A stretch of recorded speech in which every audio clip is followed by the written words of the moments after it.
Boa tarde, gente. Mais uma vez aqui, Pouso Sem Equipadora com a dica como desmontar o som original do New Fiesta. Aqui, ó, é fácil, agora tem que ter cuidado. Primeiro você tira essa parte de cima, já desmontei, lógico, né, para facilitar o vídeo e tudo mais.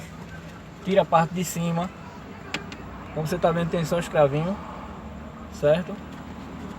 E depois tem dois parafusos que ficam na parte superior aqui, ó, do aparelho.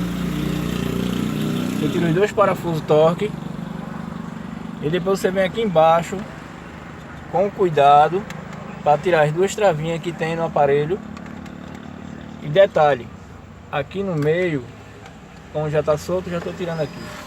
Aqui no meio tem que ter cuidado para não puxar e não quebrar essa travinha que fica aqui, ó.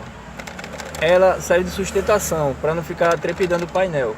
Não tem como tirar essa peça e tirar essa só depois que tira tudo completo, certo? Aí depois é só desconectar. A gente já está fazendo a instalação aqui, um BCI para colocar um módulozinho Taramps. Pronto, é isso aí. Pouso Sem Equipadora.